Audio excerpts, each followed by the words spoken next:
Right, guys, welcome back. This is the Above Average FPL podcast. My name's Adam, and as always, joined by Baker. How are you, mate? I thought it was a Friday deadline for some reason today, even though it wasn't a Friday deadline. Like this afternoon, I was like, I need to start panicking. What do I need to start doing? And then I'm like, oh, I don't need to panic. It's tomorrow, isn't it? Nah, you're right. So, Yeah, all the deadline streams are set for like 9 o'clock tomorrow morning. I've seen them mate, already, people are early, aren't they? 9 o'clock. Fair play. mate. Ross will be going. Raptor will go at like 8:30. If he can get if he can squeeze an extra half an hour just to get some numbers in there, he'll do that. I'm sure. Dirty But people. they love it. They love it. And why the hell not? It makes good content. So good evening to everyone in the chat. This will be a quick one tonight. It's going to be about 40 minutes. So we're going to fly through a few things. But basically we can't overlap with the boys Praz and Flapjack. So they'll be on Deadline Dilemmas on Fantasy Football Scout. So make sure you go and check those boys out after you've left us, basically. So hopefully everyone's had a good week, good couple of weeks rest. Obviously international break. Lots of football been played. Lots of altitude for the Argentinian boys. Have we heard anything yet from Pep or anything like that? Nothing from Pep. So they will still be looking in the morning. I mean, those deadline streams are still going to be a little bit around, I think, around the City ones, whether they can get a little bit later from it. I'm getting on a train. I think I'm going to get the train at 11 o'clock, which is and which means I'll have to leave before 11, which is just before deadline, to because I want to get up to Spurs early and watch the Liverpool game at Tottenham. But yeah, it is what it is. We've made our moves. Mate, we made our moves on like the Sunday before everything. I did it so that I wouldn't lose out on the 0.1 from Sun, which was fantastic. And then I got a Bruno. No, who did I get? A Pedro and Pickford fucking price drop. Yeah. Like, cheers, thanks very much, guys. Like, It's still wild, isn't it? The price changes are wild. I've really tried not to look at it. Yeah, fair enough. I feel like the more I look at prices in recent years, I feel like it's encouraged me more to then do hits, because it just triggers you, doesn't it? If you know your players are dropping. Oh, mate, you had your perfect baity fucking tweet though, didn't you? As soon as those price drops went in, you were like, yeah. How much money does everyone have? As soon as Pickford dropped, I thought, oh, this is time. I thought I'd go and check, because I hadn't checked team value all season. So I thought, oh, I'll tweet it out. Yeah, mid 101s feels all right. Feels like we're good. I think I'd be really interested when wildcard season kicks in, whether people change plans because of how big the price swings are going to be. Yeah, okay. Because that's the thing, isn't it? That we are going to face into it a bit.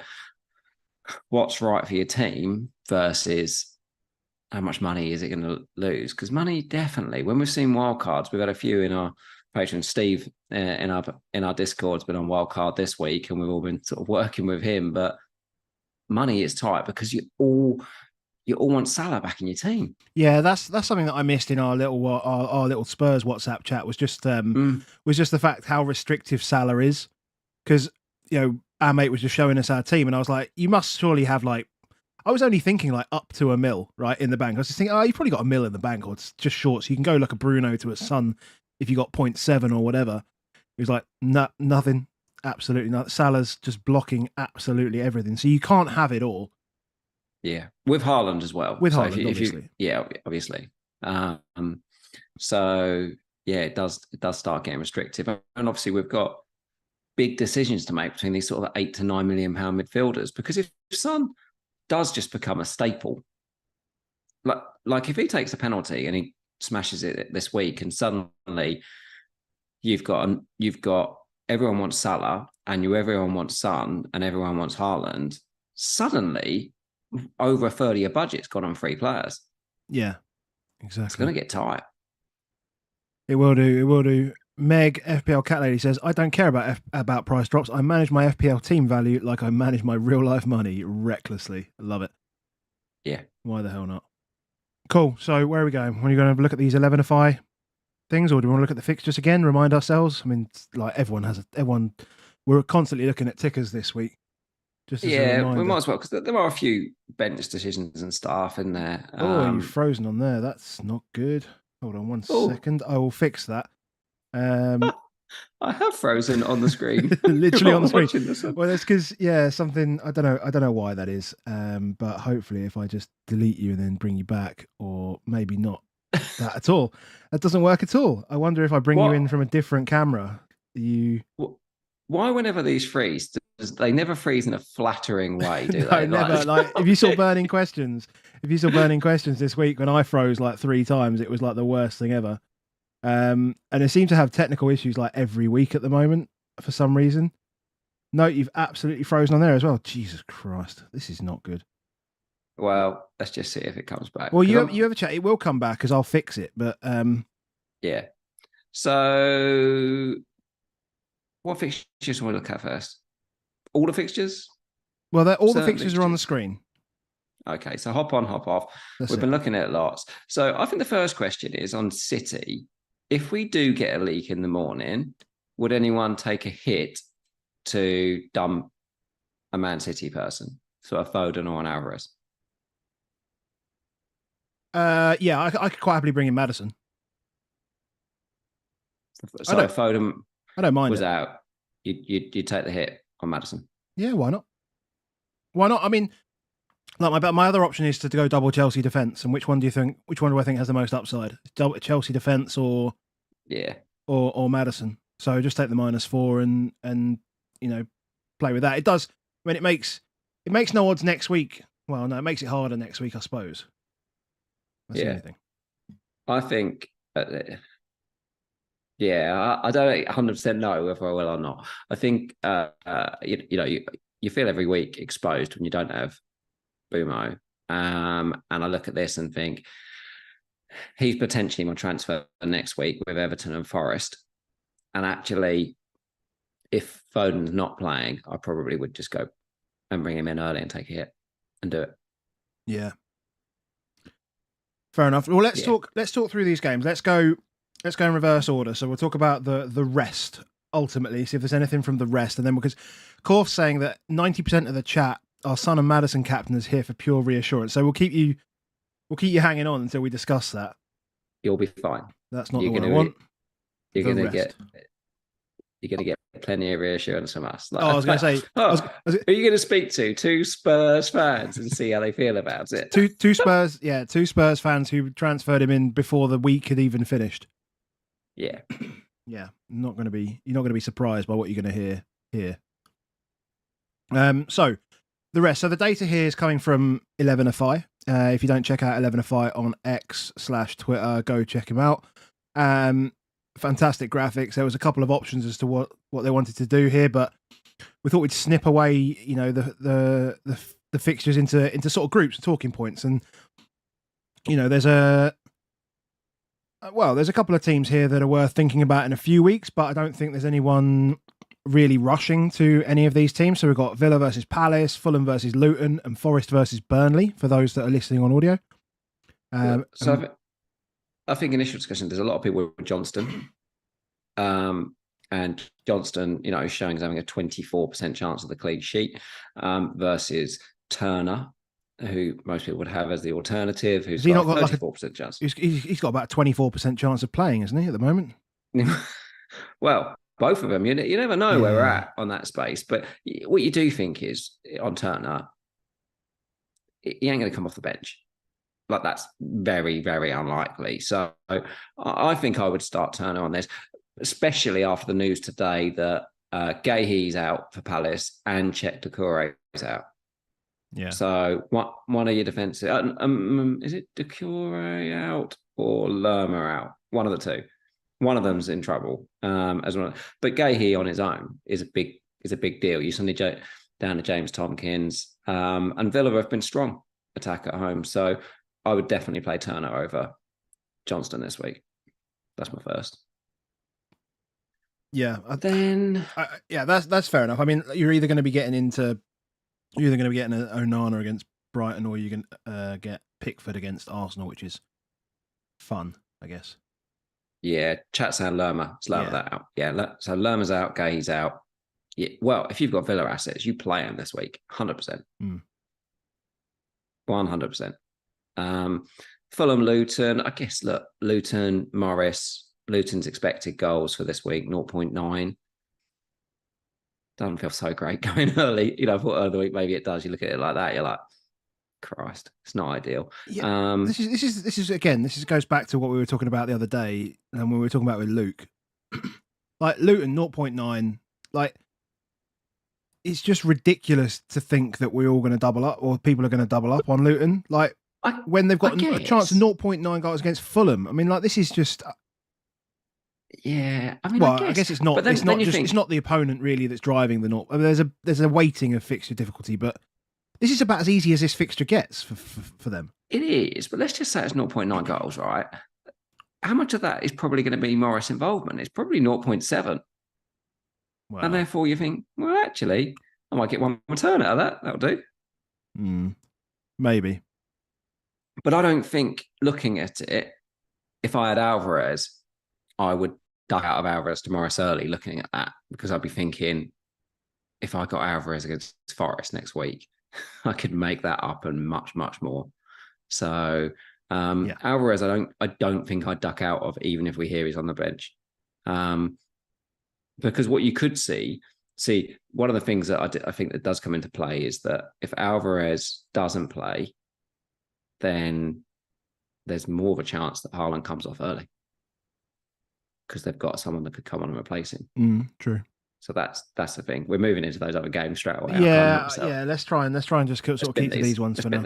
Bin these. Okay, cool. Let's go back. Let's go to the other key games, because before we move on to really the captaincy discussion. So the other key games here, just for those listening: Man United versus Brighton, Newcastle versus Brentford, Bournemouth, Chelsea, and Everton, Arsenal. And a nice picture of Saka pointing to the Everton Arsenal game there. I think all of these games. What surprised me a little bit about these predictions was the Newcastle Brentford one. A little bit. I'd expect Brentford to do better. I mean, look, Newcastle's defensive numbers have been absolutely fine, apart from not keeping a clean. Right, that's the thing, and the not keeping a clean bit is the bit that restricts us in terms of points. But the underlying data is still there for them. I think it's a massive test for both teams, this Newcastle-Brentford game. Newcastle have got to win their home games to keep themselves up, especially as soon as they start getting in the Champions League. They really need this. But Brentford, if they get something, Brentford will be starting to say, hey, we can push out of that mid-table group into this European conversation. Big game for them. I think, would I expect it to be like the expectations here? It's maybe a 2-1 to Newcastle. Yeah, I think that's. I could easily see that being the result. Yeah, with a Boomo penalty. With a Boomo. I saw earlier his average shot so far this season, not penalty related, is over 0.3 xG per shot. Really? It's like 0.36 xG per shot. But that's again. That's that again. Yeah, that make. I mean, it makes sense, as I say, because I just don't like watching him play, just because of where he is. He just drifts in and then gets in those massive chances, which is.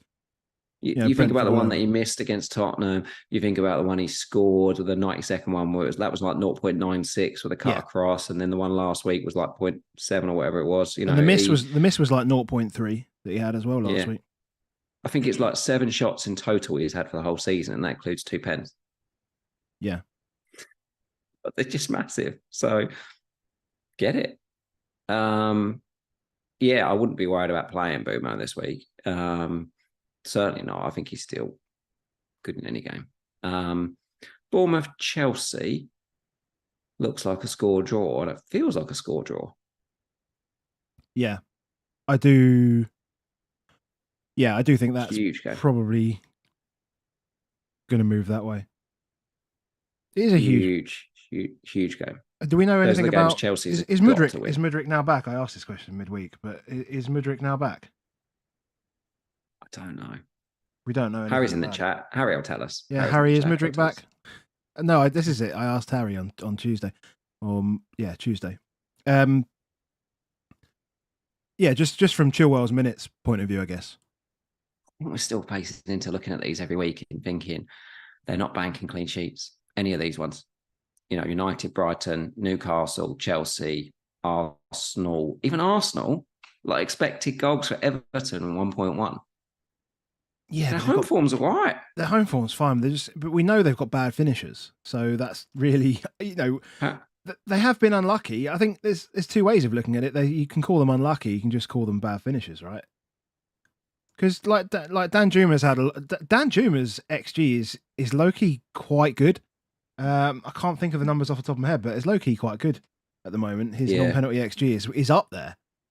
Is up there. Well, he's getting close to goal. That's the one thing I noticed in the Sheffield United one. He makes good late runs, and he's getting, he's not the kind of winger that's like I'm 20 yards out and bang it. He is actually playing a bit last man-ish. And yeah, Calvert-Lewin, I think is fit. Whether Dyche starts him, he's quite reticent to do so, I think. But yeah, I wouldn't be surprised. I wouldn't be surprised if we saw no clean sheets from any of these games. So then you're saying you'd start Estupiñán over Saliba for those that are looking at that?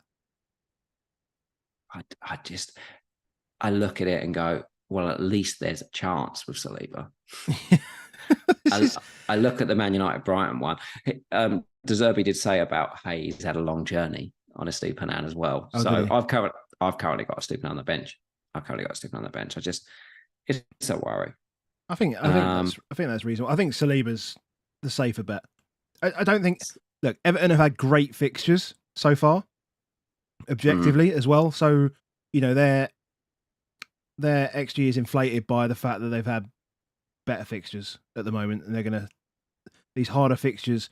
It wouldn't surprise me if they created half an XG in this game. I know they're at home, but still. If you had the money and you had no pressing issues, or like, say, for example, you didn't want Son this week because you got that, Boomo, the two Man United guys, Saka, and say Maddison maybe as your five mids. Would you, if you had the money, would you get Trippier in this week?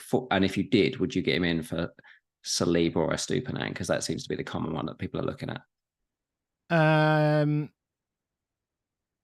Yeah, I'd probably get him in for Saliba. The thing is it's such a difficult one because like Brighton have Bournemouth next week, and then they've got a run of who is it? Villa, Liverpool, City. Like you don't want to Estupiñán really for those fixtures. You can get by. But as soon as you mention Arsenal player plays Tottenham in next game week, like what response are you expecting to get from me? Like that's But I do think as well, Estupiñán could just be someone we hold forever because of what he does if you've got him. Whereas I do think I can see people, because they're going to be tight on money, coming off Saliba and going back to Gabriel because we all wanted Gabriel in the first place, and if he's 0.4 cheaper or something like that. So I think I would be more tempted to cash in on Saliba, I think, and get across to Trippier. I do look at it and think Trippier could be a 6-8 point game over any defenders in the game this week, because it can be a 12 pointer any time. And I look at most of them and think it could be a 2 or 5, like you get the assist or it could be the best you do from it. So I think if there's no issue, Trippier is a great play. Yeah. They have to clean though. They have to clean. That's a huge thing. So yeah, Estupiñán over Saliba. Who started that bandwagon? This is what I was telling you on Tuesday, Harry. Tuesday. And then the other big decision on this one, because we're going to move on to talk about Son, obviously. If you had all three of Saka, Bruno, Rashford, you've got money in the bank, so you can sell whoever you want today to go to Son, who would be your pick? Because you're impartial, because you haven't got all three.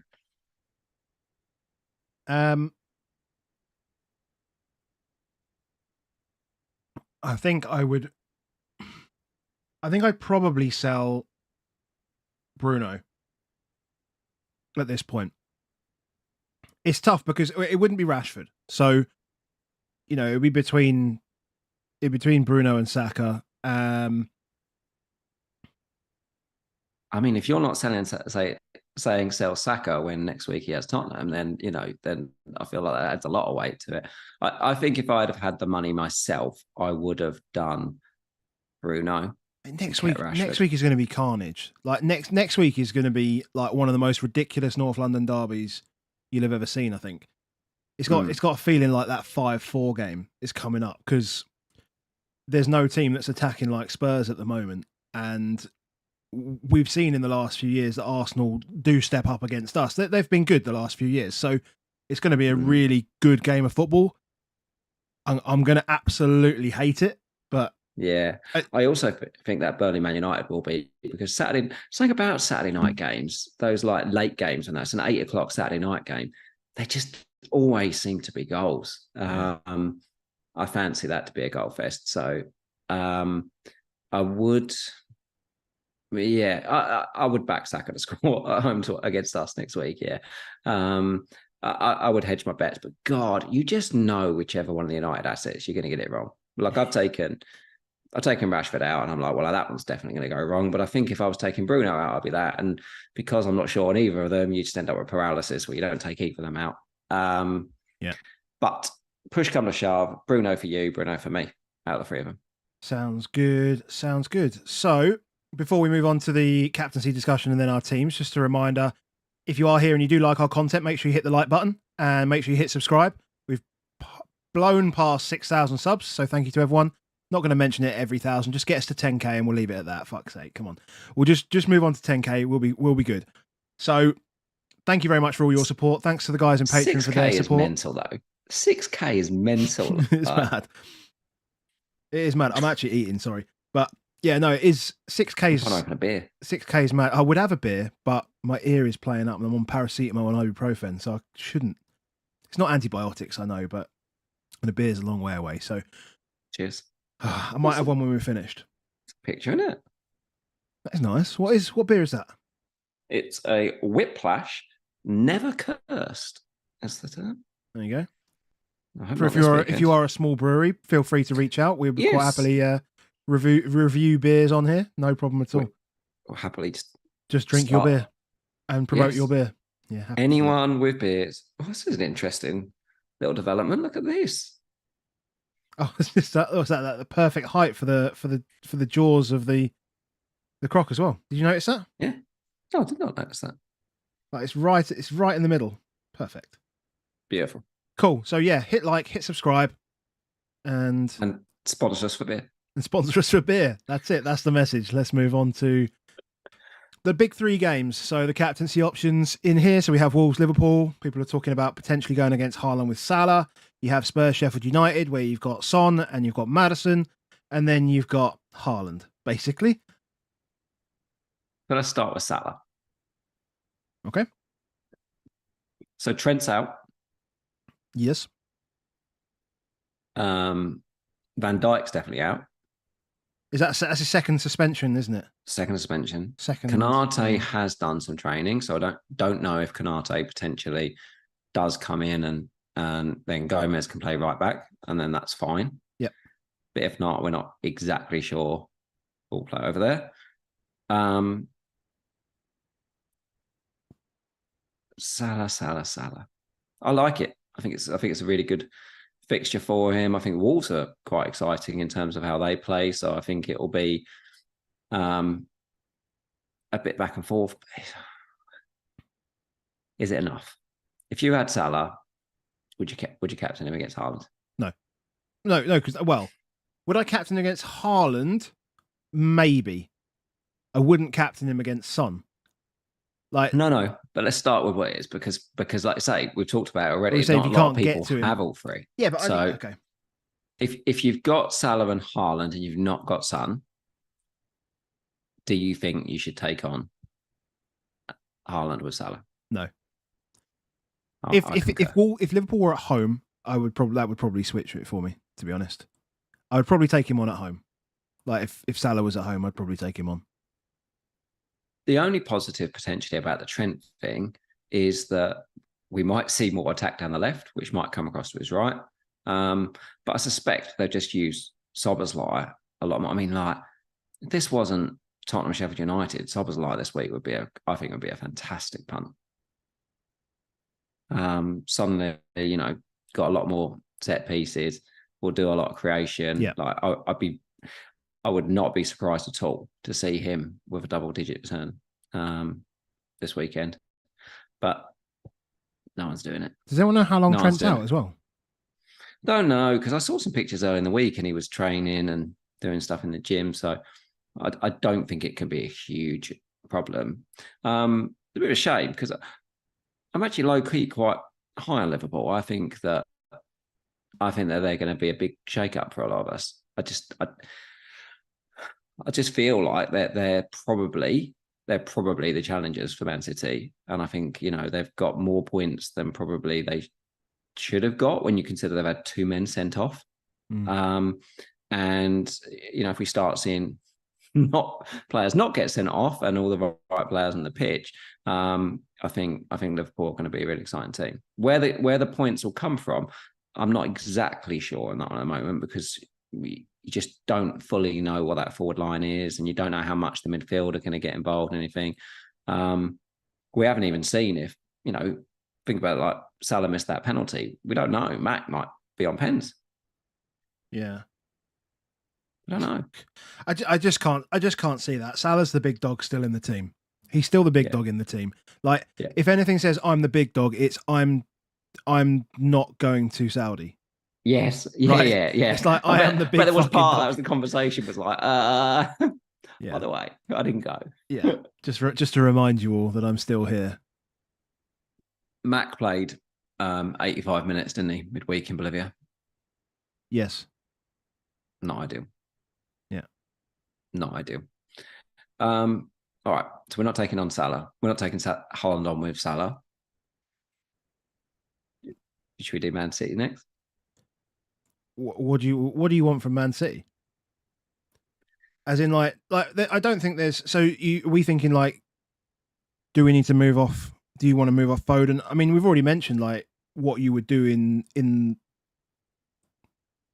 if we get a leak.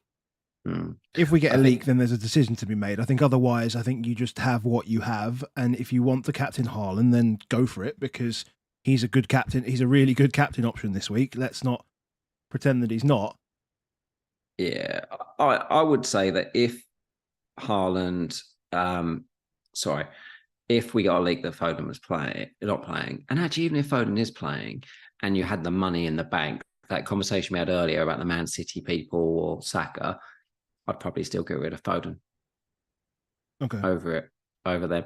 The thing with Man City, I've been thinking about them more. We spoke to Luke about it. About the control piece. Do you remember we were talking about the role? We were looking at Chase's role in XG, and he was saying about, look, they're dropping off and because of the control piece. And I get that. I think that is a case. What I do think, though, do I see this being 2-0 Man City? Yeah, I would not be surprised if it's 2-0 or 3-1. But what I do think is the way that they're controlling the game now, and this sort of 4-2-4 attack that we've talked about, means that there's really only 4 people in attack compared to there was always 5. Yeah. And when I'm looking at them, it just feels so reliant on Haaland scoring. It's like Haaland and occasionally Alvarez and occasionally Foden, but that's it. And they're going to score 2 goals. And they probably score 3 goals. And then you're like, so this week, if you're taking on Haaland, do I expect him to score less than 9 points? Not really. Like, I just don't see a world where this is a 2 points for Haaland and a 20 points for Son. Mm-hmm. So I think people should sort of temper their space in terms of that, of thinking, I'm going to get a 20-point gain off it.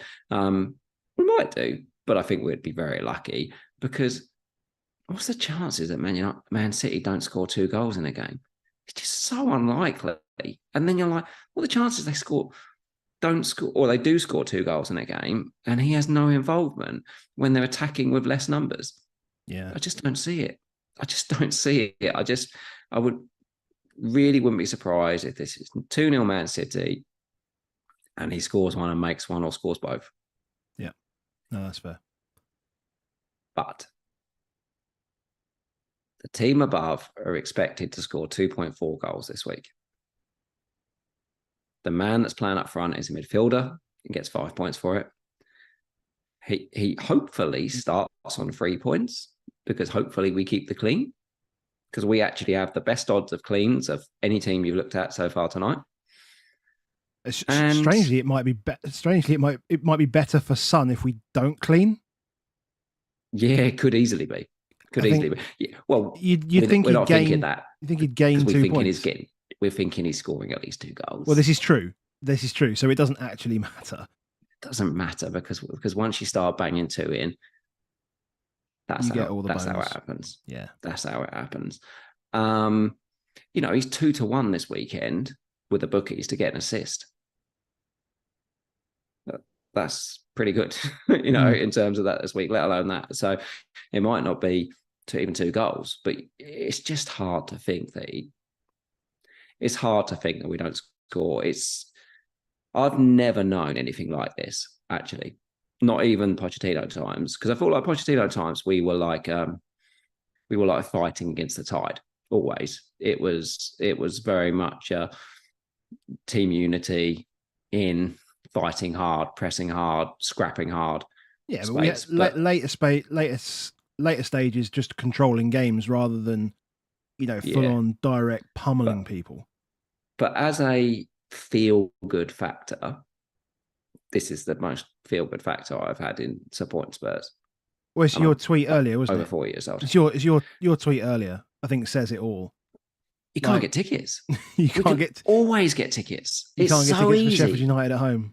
Yeah, I've turned down getting a season back so many times because I'm like, I can always get tickets, and now I'm like, bloody hell! If Tottenham offered me a season again tomorrow, I might take it because I reckon I can easily resell the tickets I can't go to. And I binned my membership because I was so frustrated. Like that was it. I was so disillusioned with it. I binned my membership completely. We have lost our minds. I was genuinely like 1,000th in the list for. I got offered a season ticket every single season. Like every season for the last 5 years, I've been offered a season ticket because I'm that high up the waiting list, and I've just binned it. I was on that waiting list for about 12 years. Which is like, and now I'm back to the back. We are brainwashed. We've literally lost our minds. Yeah. As a fan base. So Captain Son. Should you listen to us about Captain Son? Because there is part of me that says we're all so in it that what happens if after 30 minutes we're not winning? That's not happening. I don't see it. I've genuinely had so weird thoughts this week. Like I was like, I've got to get a ticket this week. I've got tickets. Got posh tickets, spend a fortune on tickets just to get there because I'm like, I need to see handball. But there is genuinely parts of my brain that says this could be 7 or 8. We're gonna look so stupid on so FPL images all day long for me. Come Saturday at 5 o'clock, but I don't. And I think if we do score early, the crowd are just gonna be in it. It's gonna be bouncing. Never seen bouncing anything like it. Could you captain Maddison if you didn't have Son? Yes, I think he's absolutely. I think he's a great option. I mean, we have a very small sample size of what Son has done where he's done it, but Maddison is top for non-penalty XG. He's top for XA. He's top for every X you can think of in that Tottenham side. Yeah. So yes, he's a good captaincy option. Yeah. I would captain either one of them. I think I would still captain Haaland. I'm a dull manager in the best of times, but I think if I didn't own Son, I think I would still captain Haaland. Oh right, I thought you'd just gone all the way back and just gone back. No, I'm still captain Son, mate. That's done. That's done. Yeah. Not even close. Right. We need to move, mate. We got 7 minutes until the boys are on scout, so we do need to. Move on to our teams at that point. So we're captaining Son. You'd captain Maddo. I'd probably captain Haaland as my number 2. Yeah. Read your team out for the lovely people listening on audio. So I've gone Turner over Onana as it stands. Play the fixture with it. It's thing with Onana though. You do think if somehow they clean, that's like 15 points because how many shots are they going to take? But I just don't see it. Just don't see it. Saliba, Chilwell, Destiny for the back. Foden, Saka, Bruno, Madison, Suncap, Nicholas Jackson, and Haaland. Transfer done. Potentially, if Foden isn't starting, I could do Foden to Bumo for a hit, or I could just play a Stupinan, and I will work that out when we hear the news. Yeah, I think you just play a Stupinan in that. Probably. Yeah. Probably. But I don't see a world with, because Grealish is out, I just don't see a world when Foden doesn't play. Grealish out, Kovacic out. If Alvarez gets benched, for example. Alvarez is back from Bolivia. Like, he's the one you definitely play as Foden. Yeah. So true. I'm not sort of planning for it, but you never know. Fair enough. Then over to me. So I'm obviously playing Turner over Pickford. And then I've got, obviously, Chilwell, Udogie, Saliba at the back. Then going Saka, Bumo, Bruno, and Son, captain. And then Foden as well. Haaland and João Pedro. I'm not convinced about João Pedro. I do have blinkers, tunnel vision, whatever it is, for double defences. So I may switch that with Colwill. But I've got Archer and Kabore propping up my bench at the moment. I don't think I need another transfer, whatever happens here. Well, I said I probably would do a Foden to a Madison. But then like game week 6 looks really stinky for me if I do that. all over it's bad. So Tottenham, I'll have Tottenham midfielders facing against Arsenal defenders. I'll have Arsenal midfielders against Tottenham defenders. I'll have double Chelsea defense against Villa. Yeah, it's all kinds of bad if I do that move, and so that's a challenge for me. But I will bridge that if I need to. Hopefully, I won't have to. I think because of this week potentially being, a game shifter where people have either Son or not Son, Haaland or not Haaland, and those fixtures next week not being perfect. I wonder if we'll see a few wild cards in game week 6 because they're like, oh my God, all my team play each other and I didn't get enough points last week. It wouldn't surprise me. It wouldn't surprise me if we start to see a load.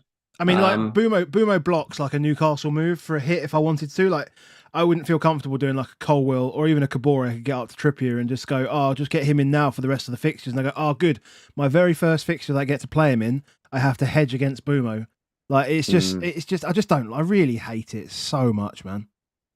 Yeah. Taiwo in for Pedro. Yeah, we discussed Nottingham Forest last week with Luke, and their XG is just horrific. They are just bad.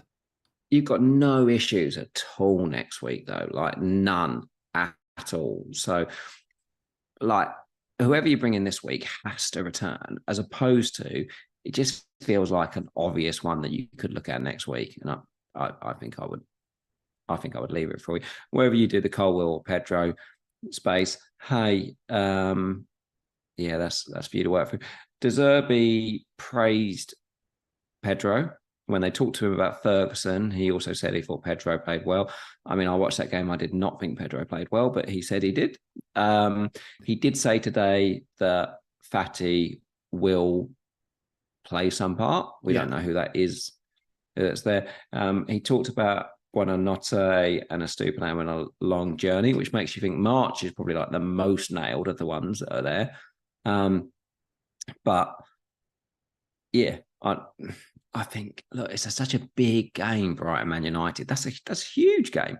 That whoever's playing well in the game will definitely stay on the pitch, and whoever's not probably will appear something that comes off. And I think he'll also be mindful that he made a load of substitutions in game week 4, and then they conceded late.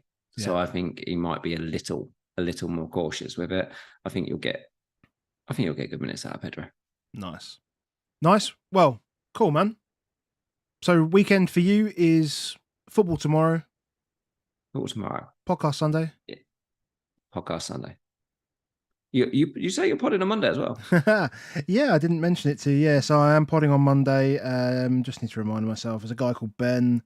He's doing some more evergreen content, so he just wants to learn about what still motivates me in FPL, how the pod came about, and a few bits like that. So, evergreen content in the FPL space is so rare that I think it's nice that that he'd like to bring sort of that to the table, and I think it's good to have a conversation about it. So we'll see how it goes.